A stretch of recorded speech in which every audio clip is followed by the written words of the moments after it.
All right. Welcome back to video 17.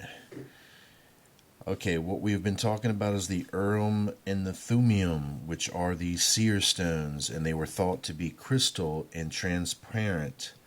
Now, that is a very important clue also for the fact that they were thought to be crystal.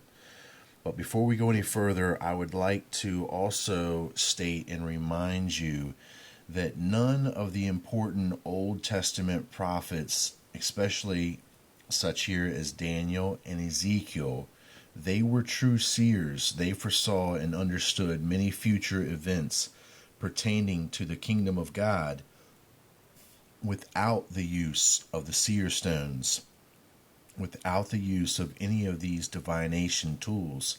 These divination tools were exclusively used by the priesthood in Mesopotamia and also in Israel.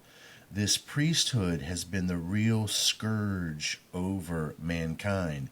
Now, I don't talk every single modern form of priest, but what I talk is the priesthood, the movement of the priesthood over time who has sought to control the knowledge of men.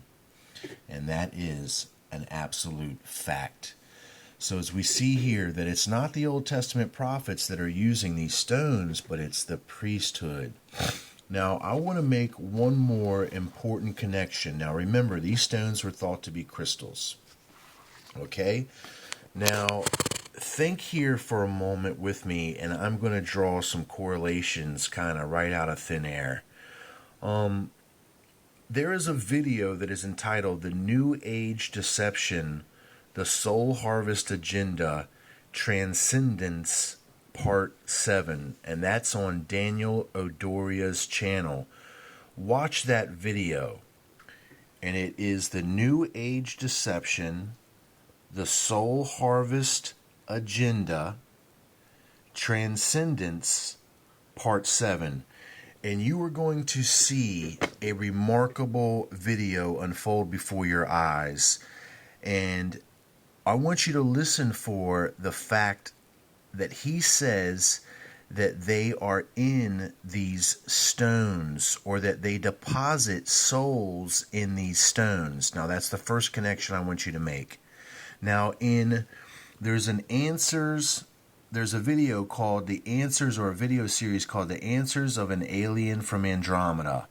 And on one of those older videos, Mithy talks about these molecularly programmed stones. Now, are you drawing correlations here to the Urim and the Thummim, or the El Masu? Now, I want you to think about the legend of the 13 crystal skulls, which the spirits are thought to be in these stones. Think about the legend of the crystal ball, where the spirit is thought to be in the stones and further tells the future. And of course, all of this relates to the Urim and the Thummim, which also is going to relate now to the Mormon religion.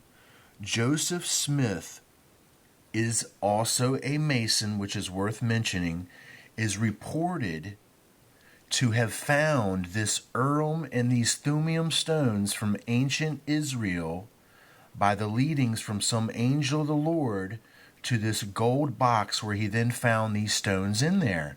These stones ended up beginning the Mormon religion in Utah. Now, the Mormon religion, unfortunately, is on, or at least the Salt Lake City headquarters is on, an ancient Native American ground, sacred ground. And if you follow their legends, they have legends of an underground reptilian entrance to the inner earth. Unreal. Demons and reptiles directly correlate. So the stones guided Smith, and at Salt Lake City in Utah, they have an underground inner earth connection. Now, all of this connects back to these stones. Unreal. Thank you for listening.